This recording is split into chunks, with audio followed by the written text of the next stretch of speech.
All right, here's everything you need to know about Apex Trader Funding before you buy your next eval or challenge. And I promise I'm only going to tell you the things that actually matter and not the bullshit that doesn't matter. For example, who runs the Apex company. It doesn't matter or affect your actions unless you have a personal vendetta against the guy. Do you? If you do, then you probably shouldn't even be trading at Apex. But if you don't, which majority of us and who's clicking on this video doesn't, we're going to go ahead and get into the important stuff that matters before you start using Apex Trader Funding. Now, a little context, I've been trading them for the last 6 months. I've been using mainly their eval accounts and I've gotten a few funded accounts. I am actively using them to trade prop firms, and I'm going to give you all of the information that I feel like is important to use Apex Trader Funding. Now, keep in mind, I'm a very, very small YouTuber. So if you have questions, just leave them in the comment sections below. Majority of the times, I have no life, nobody's texting me, so I'll see the notification and I'll pop up and answer your question probably in the next 2 minutes. So if you have any questions about anything that I said, just drop it in the comment sections below and I'll get to you. I was going to do a really, really neat and beautiful presentation for you guys using Canva's AI. However, that shit kind of looked like AI slop, to be honest with you. And I would rather just go off of my Notion notes. So that's what we're gonna do. Excuse the presentation, but I promise you I'm gonna give you guys as much value as possible. So let's start off with like the guide. Basically, it's gonna be covered in 3 main parts. The first one is the evaluation. So like we're gonna talk about everything when it comes to evaluation. The next is, requesting a payout or the, transition to getting funded and, requesting a payout. And then last but not least, we're gonna go over like administrative and admin, the boring stuff. But I feel like stuff that you need to know just in case you ever get caught up making one of these mistakes. So I think the first thing that we should start with is how Apex makes their money, because it's the most important. And I hate to tell you, my little sweet darling, but it's off of you. You see, every evaluation, reset fee, activation fee is how Apex makes a majority of their money. So basically, in order for Apex to stay a profitable business, they need you to blow multiple funded accounts and lose multiple evaluations. Now, don't take this wrong. It's just business at the end of the day, but keep that in mind, okay? They make their money off of you, not of the profits that you make on your so-called live accounts, because majority of them are just simulated accounts. When you're doing eval and when you're doing PA funded, they are just simulated accounts until you get transitioned over into the live. So they don't make money off of your live profits. And I'm pretty sure they'll be making a lot of money because you're the best trader in the world. But the only way they make money is, of course, from the evaluation fees, the resets, the monthly account fees, right? And we're talking about the activation fees here. So whether you go with, one time or monthly, when it comes to the activation, which we'll talk more in depth about later, they make money off of that. And then also after you get to 25K in profit from, payouts, that's when, your profit share drops from 100% to 90%, and they keep the 10% profit share that you make.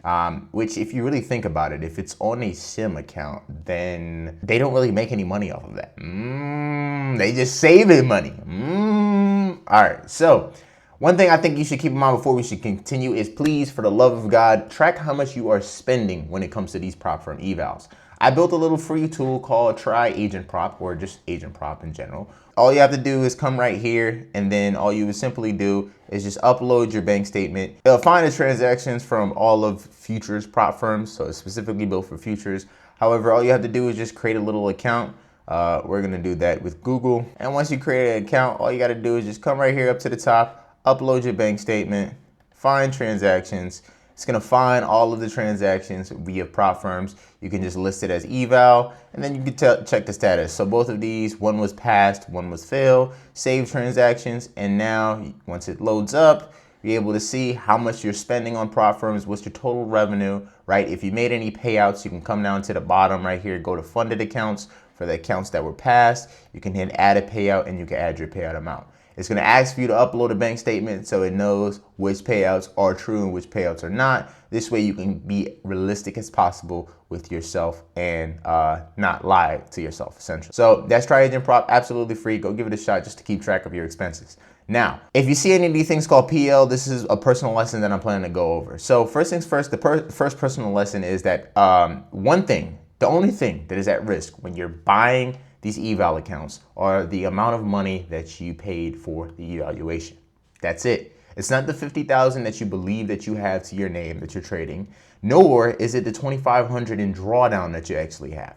The only thing that is at risk and at stake here when you're trading this eval is the amount of money you spent on it. Keep that in mind, because so many times when you feel like you're getting close to a payout or you're getting close to passing the account, you start to get nervous. You start to do actions that you don't normally do, and you start to fucking blow it. I'm sorry, I curse when I'm passionate, but this is really annoying because you are perceiving more risk than it actually is. The only thing that is at risk is the amount of money you spent on the challenge or the funded account. That's it. Most of these Propfirm evals are the amount of money for lunch. All that's at risk is the day of lunch. And I'm pretty sure you can be fine with missing out on lunch sometime. Sorry, I'm not. sorry.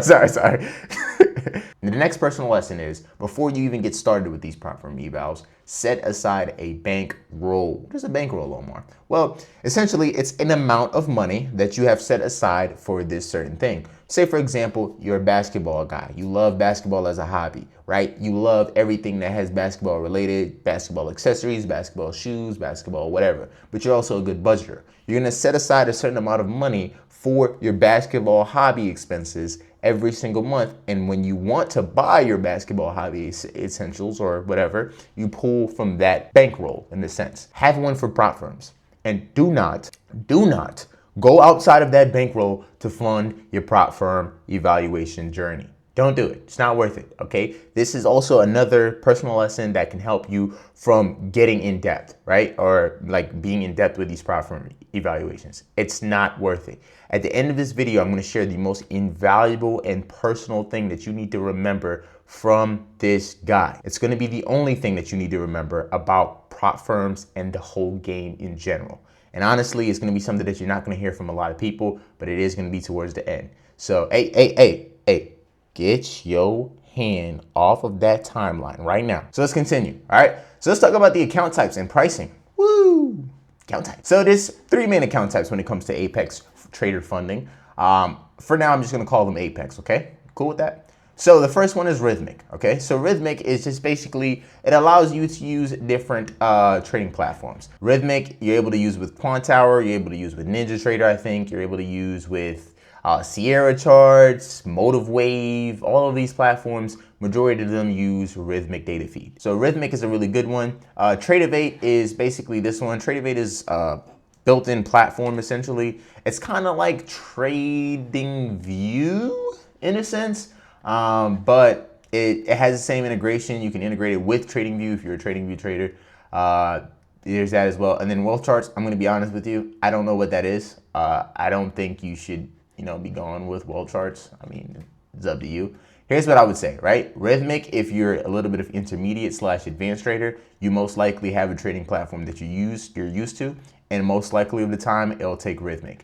If you're a beginner, then use Tradovate. Tradovate will give you access to Trading View. If you're coming over from CFDs, you are in love with Trading View. So Tradovate will be really good for you because you can trade on Trading View with Tradovate. That's a lot of trades. Now let's talk about the accounts. Yes, my favorite. Okay, so these are all the accounts that you can get with Apex. Okay, so they have a 25, 50K, 75, 100K, 150, 250, 300, and then a static. Let's look at the prices. So the monthly eval price, essentially, right? When you buy an eval, there is a monthly charge, right? Until you pass it. So every single month they bill you this certain amount until you pass the eval. I'm gonna share PL in a second. But I put these amounts, these are usually the statics amount. Here's the thing though, with Apex, there is always a promotion going on. You should never be buying an eval for these prices, okay? Because there's so many promotions going on that you can get it for much cheaper. Just wait for one of the promotions when it comes to Apex trader funding. There's a lot of good promotions, just wait for it, okay?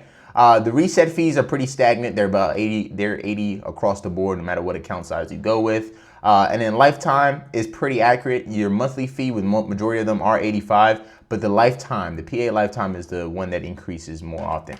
Don't worry, my brother.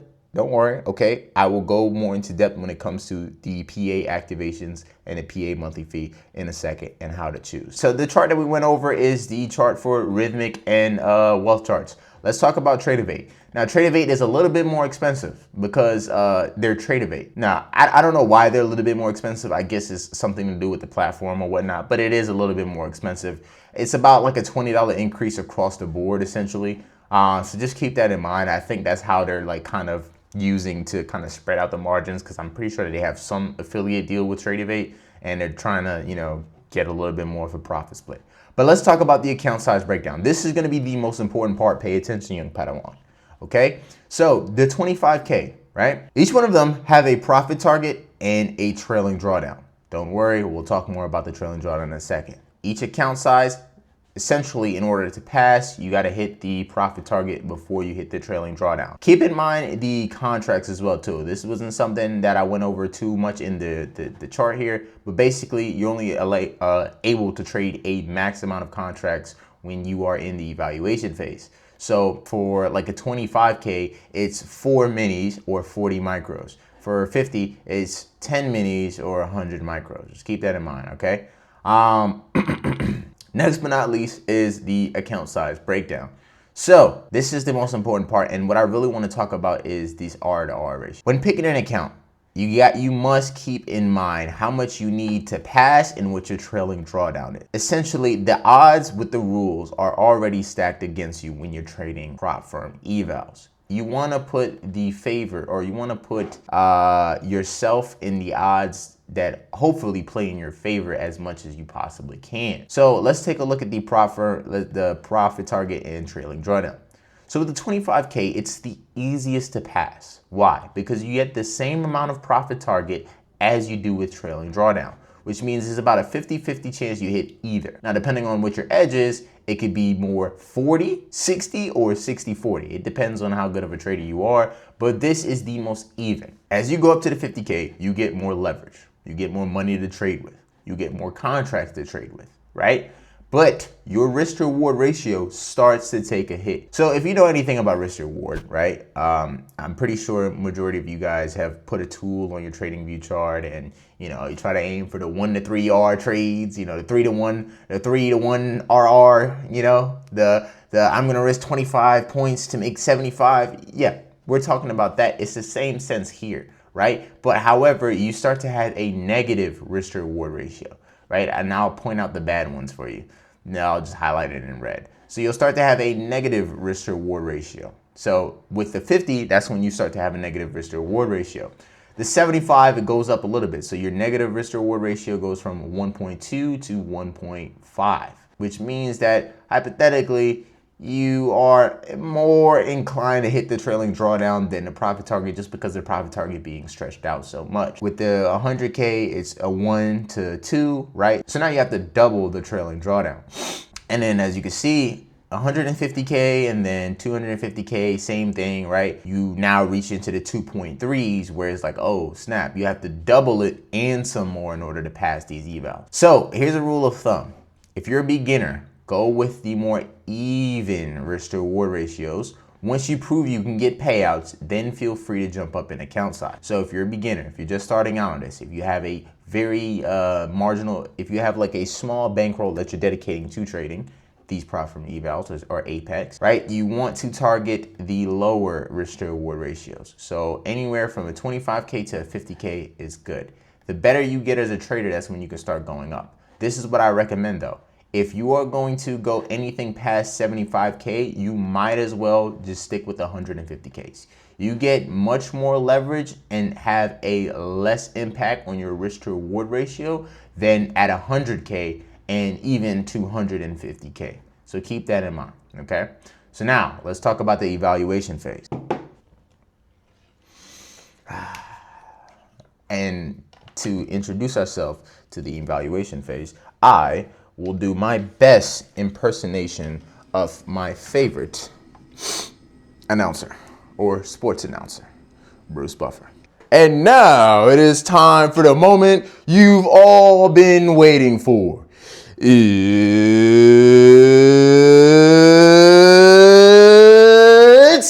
time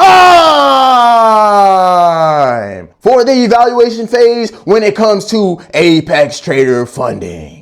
Standing in the red corner, holding a professional record of 0 wins, 9 losses. He has failed 67 evaluation challenges and blown 9 Propfirm funded accounts. He is Jerry, the unprofitable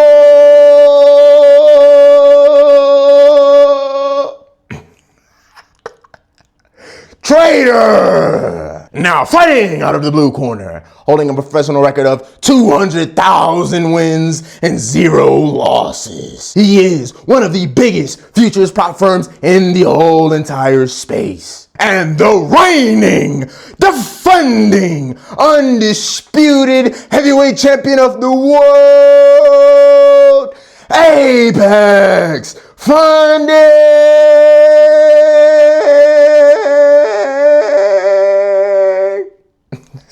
Trader! Okay, I'm done. Sorry. Why am I sweating? I am sorry, headphone users. But now it is time for the evaluation phase. This is where you are now being tested.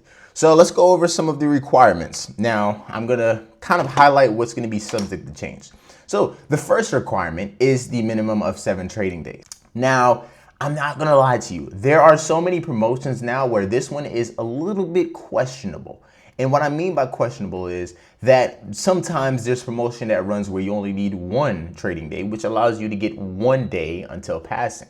But majority of the times, like, it's usually a promotion going on for it. So I just like to use 7 to be safe, but just make sure when you're buying these challenges with their promotional codes or promotional values, make sure you read what changed about the requirements as well too. As you know, with futures prop firms, there is no maximum time limit. So you can trade that eval for as long as you want, but I'm going to get into a bit of a PL here. Okay, the PL is that you, hypothetically speaking, should not be trading one prop firm eval for longer than 30 days. You should be either trying to pass or fail it within those 30 days. And I'll explain to you why in a second. Now, of course, the name of the game is you got to hit your take profit before hitting your trailing drawdown. Keyword here, trailing drawdown. We'll talk about that in a second as well too. All trades must be closed by 4:59 p.m. Eastern Standard Time. Now, they're not going to close it for you, but you will get a little bit of a warning if you don't close it by then. And, you know, with Apex, you want to be very careful when it comes to their rules because they will, deny it just as fast if you marginally break one of their rules. Next, let's talk about the trading day. I don't know who needs to know this, but it's from 6 p.m. to 5 p.m. the next day, just in case if nobody knew. All right, so now let's talk about what's allowed during the evaluation. Of course, during the evaluation, there's no consistency rule. So you can pass the eval in 1 day, or you can go for a bulk of the evaluation in 1 day. If there is a 7-day minimum requirement, then you can go for 2,500, and then you just have to place a trade for like $50 every single day. Next, there's no daily loss limit. Keep that in mind. So they will not stop you out if you hit your daily loss limit or allow you to stop trading. Any trading strategy except news trading strategy. If you're trying to trade news trading strategies with Apex, they will give you a big slap on the hand. They don't like that. That's a big no-no. You can trade multiple instruments up to the contract limit. And of course, if you don't know what instruments you can trade with Apex Trader Funding, it's any futures instrument. Okay. And then of course you can trade eval, PAs, personal accounts all at the same time if you have a trade copy. Now let's get into the fun part. Understanding the trailing drawdown. And don't worry, I'm gonna come back to the PL in a second. Okay. I'll talk about it in the failed evaluation. The trailing drawdown is the #1 reason why most people fail. It's the #1 reason why you will end up failing your Propfirm eval. It's because it is an equity-based trailing drawdown and not a end-of-day based trailing drawdown. So let's say, for example, you start with a 50K account that has a 2,500 trailing drawdown. The drawdown floor is 4,750 or 4,700. You open a trade, is $600 in profit, your floor rises. Now, here's the thing. If you go up $600 unrealized, which means you don't close it at a $600 profit, it doesn't matter. Your drawdown floor will still rise $600. This is what be stopping most traders because they will end up going for a 1-to-3 or some high ass risk to reward ratio, and it runs majority in their favor. They don't scale out the position or take any profits from it. And what they fail to realize is that that trailing drawdown is going up with them profits as well too. So let's say that trade came all the way back and stopped you out. You could be in a position where you would have failed the evaluation just from that one trade, depending on what risk you have. So Keep that in mind as well too. The biggest personal lesson I have for this is I have to share it in a story. So when I transferred over from CFDs, Forex, to futures, the trailing drawdown was the biggest thing for me. It changed the way I traded, and which just made it very, very hard for me to pass evals in the first place. The personal lesson that I have for you is do not, even though it's still there and you need to pay attention to it, do not let it change the way you trade. That is, if the way you trade is profitable already. Try to ignore it. Don't let it affect you to the point where you're changing your trading style based off of the rules and a style that's been working for you especially. Don't even think about the trailing drawdown. That's the best piece of advice I can give when it comes to the trailing drawdown. If you have any questions, remember, I'm a no life, so you can drop them in the comment sections below and I'll get to it within the next 2 minutes. Now, let's talk about the failed evaluation and what happens. But first, let's go back up to why I said you should only be trading evals for 30 days. It goes all the way back to that monthly rebuild. So when you buy a Propfirm eval on January 1st, you buy it for, let's say, $50 and your monthly reset fee is $50. If by February 1st, that account is still open, whether it's blown or you're still trading it, they will charge you another $50. Now, here's where it doesn't make sense. Let's say you are in drawdown and you get rebilled for $50. Not only do you get rebuild for what would have been another Propfirm eval where you could have started all over and at break even for that same amount, but you're in drawdown, closer to failing. So if you fail, you didn't just lose $50, you lost $100. You put yourself in a bad position. This is why I say do not let an eval go over 30 days. You don't want to be rebuilt for an eval twice. And I even say this, the only exception to this rule is if you're really close to passing. Like if you're $500 away from passing this eval, then I say, okay, go ahead, it's fine. But if you're in drawdown, you better blow that account, okay? Now, I'm not promoting you to, let me rephrase that, okay? I'm not saying purposely blow the account. What I'm saying is you better close the account or you better just get a new one, especially if you know you're planning to continue trade their evals and you have the amount of money in your bankroll. Don't forget that. Okay, so now that I went over that, right? What happens when you fail? The account gets disabled if drawdown is breached, but it does not get canceled, which means they can rebill you if you don't cancel it yourself, brother. Next thing is the reset. So the reset fee is if you can reset it at any time during the evaluation. If you feel like you're in drawdown or you blown the account, you can reset it. Remember, it's $80 for Rithmic and then $100 for Tradovate. But I'm gonna be honest with you.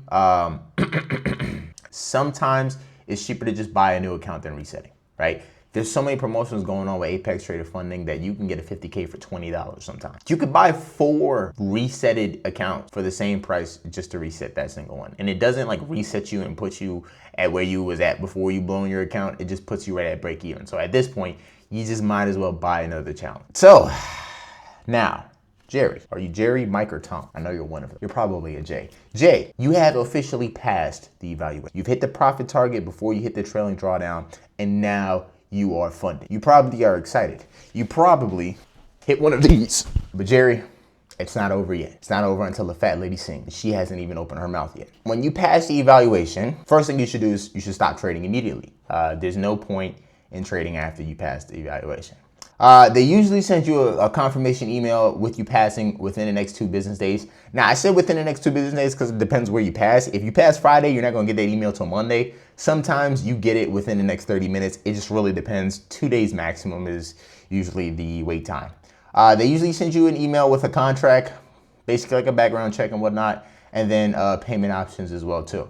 Now, payment options is the PA activation fees. Now, here's the thing. They want you to complete these PA activation fees within the next 48 hours. This goes back to your Propfirm bankroll.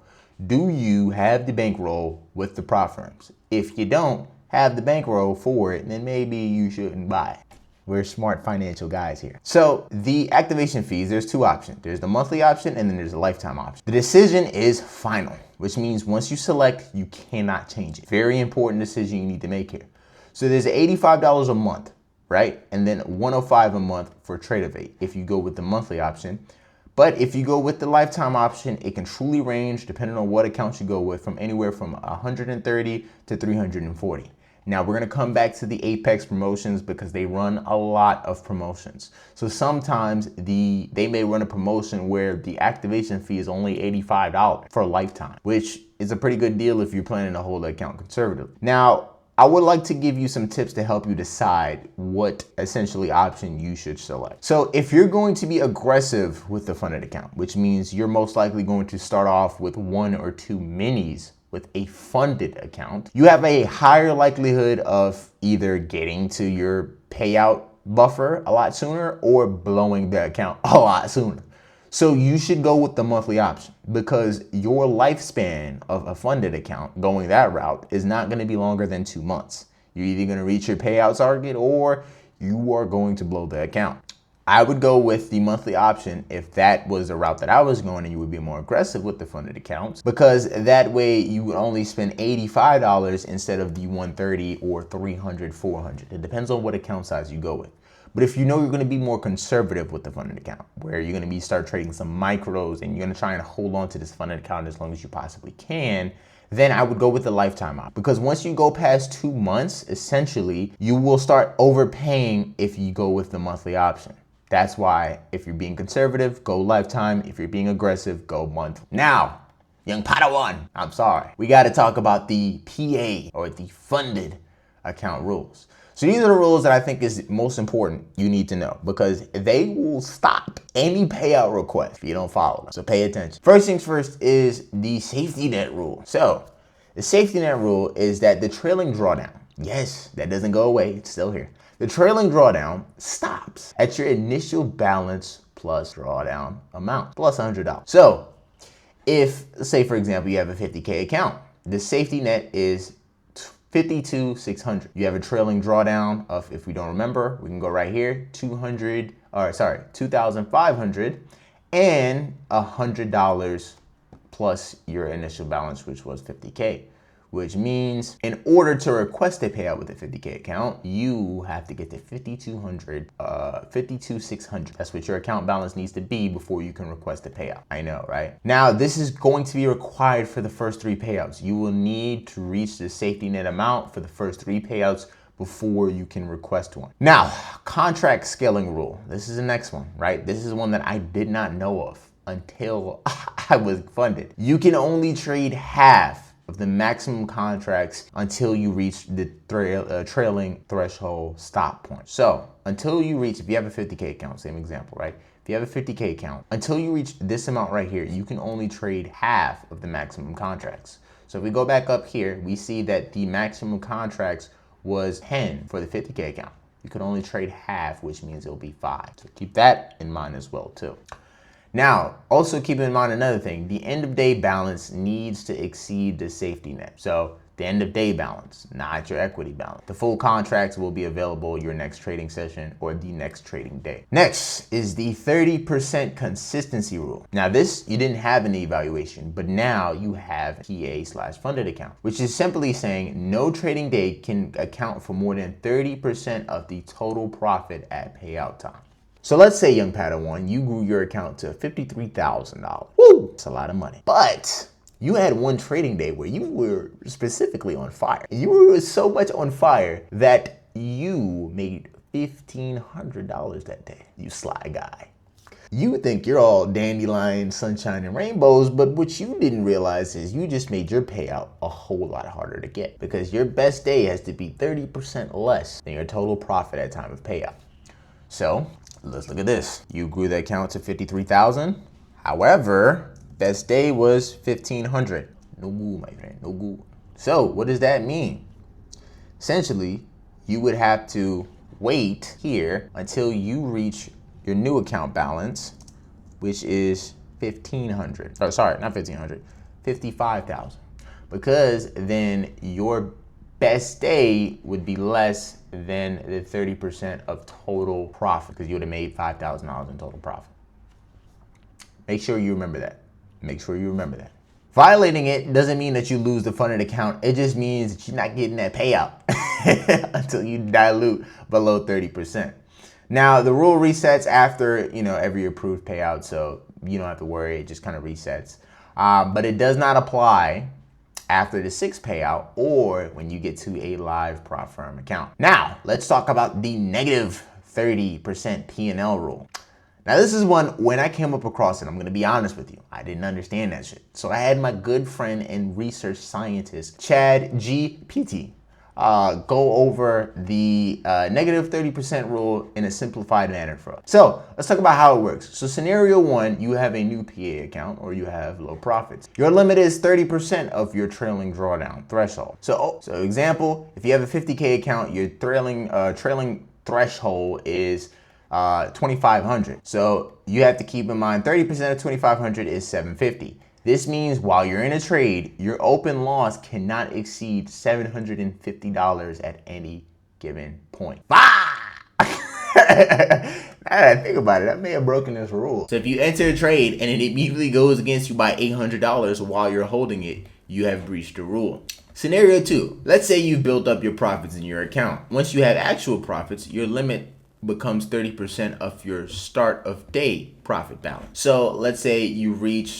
started a day with $3,000 in profit in your account. So your account balance is $53,000. 30% of $53,000 is $900, which means that your open trade cannot show more than a $900 unrealized loss. The simple way to think about it is the rule is basically saying don't risk more than 1/3 of what you've made on a single trade. It prevents you from taking massive positions that could wipe out all your profits on one bad trade. Okay. Just letting your losses run against you too much. Now, what happens if you break it? So, small quick breach, there's usually no penalty. The first real violation is a written warning and account review. But repeated violations will have you making a YouTube video cursing out Apex for why your payout was denied and calling them a scam prop firm. And also, you could be banned as well too. So here's a bonus, the 50% upgrade. Let's say your end of day profit balance reaches double your safety net. So you have $5,000 in profit instead. Then your rule relaxes from 30% to 50%. Which means if your safety net was 2,600 and you doubled it to 5,200, now your open loss limit becomes 50% of your start of day profit, which allows you to risk more. And then on top of that, you unlock more contracts available to you. So my friend Chad had some practical takeaways. Basically, right, if you have a 58K account with no profits, don't let a single trade go past negative $700 against you while it's open. Use a stop loss dummy and make sure you're trading 2 mini contracts maximum. Now, let's talk about the 5-to-1 risk to reward ratio rule. Basically, a stop loss cannot exceed your 5% profit, cannot exceed 5 times. Basically, your stop loss cannot exceed 5 times your profit target. So let's say, for example, your target is 10 points. You can't have a stop loss that's 50 points. That kind of goes in hand with the negative 30% rule as well too. One direction trading only and not the band, but you can only trade positions or hold positions in one direction. This stops you from hedging and being the smart ass that places orders on both sides of the market. I don't know if anybody's ever tried that, but if you've tried that, let me know. I've never tried that. Maybe that's what we need in order to be profitable. Next thing is prohibited activities. So let's go over these really quickly. Trading without stop loss. Don't worry, nobody's out to get your stop loss. Using trailing threshold as a stop loss. Now that is crazy. High frequency trading, stockpiling evaluation accounts for windfall attempts, and sharing login credentials, allowing others to trade for you. Blah, blah, blah. Nobody really cares about that. Now let's talk about my personal lesson. Right? One thing I can say about this, and especially when it comes to the rules and the trailing drawdown and everything, is to have a base hit mentality. Now, if you want a deeper explanation on this, the best guy you can watch is Trades by Matt on YouTube. Not affiliated, but he is really good at kind of showing this base hit mentality in his trades. Not all of us can have such elegance in this mentality as he does, but I would say he's really good to learn from. Essentially, don't get too focused on hitting for big wins all the time. You can just use that consistency to kind of compound over time, that base hit mentality to compound your profits over time, so you're not violating any of these rules. If you just focused on, if you just focus on little hits, you will compound your profit over time and get to that payout buffer than trying to hit a big home run. Because when you're trying to hit these big home runs, even if you hit it, you may have violated one of these rules that would make it not even worth it. So now let's talk about payouts, the money part. Now, unfortunately, there's not going to be any PLs for this part because honestly speaking with you guys, I have not reached this part yet, but it's okay. I will. Now, let's look at the payout split. So the first 25,000, 100% goes to the trader. The after 25,000, 90% goes to the trader, 10% goes to Apex. And realistically speaking, 10% does not go to Apex. They just are not paying you 10% of your profits, so they can save a little bit of money. After the fifth payout, 100% of profits, no caps. So I'm assuming that's this right here. Payout requirements: you have to reach a minimum 8 trading days between payouts, and you need at least 5 days with a 50% or $50 profit as your daily end balance. Account balance must exceed the safety net, as we kind of talked about for the first 3 payouts, and the minimum withdrawal you can take is $500. Now the payout caps, so this is for the first 6 payouts, is based on account balance, and let's look at a 50K. So if you pass the trailing threshold, right, which means now you can take a payout. If you're at this 52,600, the most that you can take out is $500, leaving you at 52,100. Now, if you're at 54, you can take out a lot more, but your maximum payout is only going to be 2,000. After your 6th payout, there will be no caps on your payout, so you can take out as much as you want. Now, from what I've heard, the payout window is pretty quick, but be aware, right? They can deny your things, and there's a lot of videos and reviews on YouTube of people getting their payouts denied for Apex. Whether it's valid reasons or not, just try your best to stick by the rules. That's the best thing I could recommend for it. Now let's talk about miscellaneous things.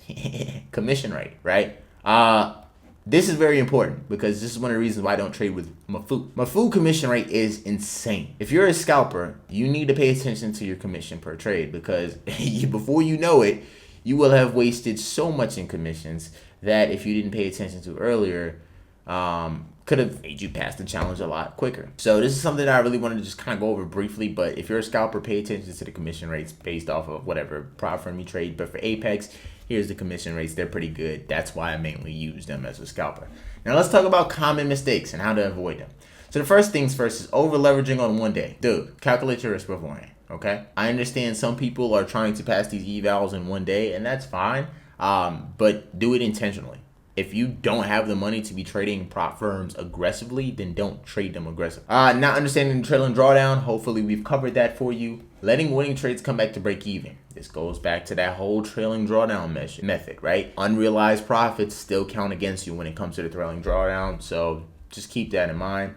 And then, not monitoring your auto liquidate threshold, or essentially where your trailing drawdown is. Administrative mistakes. Failed rebills cancel subscriptions automatically. Remember, they will rebill you unless you cancel it, but if you failed, like if you didn't have any money on your card, it will cancel the subscription automatically. Not completing the PA setup within 48 hours. Keep that in mind. Before you buy an eval, make sure you have enough money just in case if you did pass it in your Propfirm expense bankroll to pay for the activation fee. Selecting the wrong platform. They will give you no refunds, no switchies, no takesy-backsies. So make sure you pay attention and select the right platform, whether it's Rithmic or Tradovate. Make sure you select the right one, or you will have wasted whatever amount of money you spent on evaluation. And when you are choosing, like when you are setting up the account for the first time, it will talk about like the professional and non-professional data feed. You may be a professional trader, but for this option, please select non-professional data. And last nugget of the video, focus on me here. Propfirm, it's a game. Unfortunately, it's a zero-sum game. It's you versus the firm, not you and the firm against the market. It's you versus the firm versus the market. Propfirms, and I've seen this enough to know that this is what it is now, but it's a game of money in versus money out. The people who are getting payout, just ask them how much money have they thrown towards Propfirm even. And majority of the time, what you'll notice, it's far more than what you have spent on Propfirm so far, because that's the name of the game. They're no longer worried about passing or failing. They just know that, hey, I passed this amount of Propfirm evals, I get this amount of payouts if they pay for themselves, and they're looking at it from a money in versus money out game. So unfortunately, if you don't have the money to be playing these Propfirm eval games, then you probably should. I know this was a guide about kind of just in general talking about Apex trader funding, but it became a guide about pretty much rules you should keep in mind when it comes to any prop firm that you trade. You got to remember to track your expenses. You got to remember to have a dedicated bankroll for the prop firm game that you're going to play. And do not, please, my friend Jerry, do not go into debt just to try and play this game. Make sure you have excess capital you can use to play. I thank you guys for, if you guys watched this far, because this is a long ass video, thank you guys for watching, and I hope it was the ultimate guide that you need in order to start trading Apex Trader Fund. Until next video.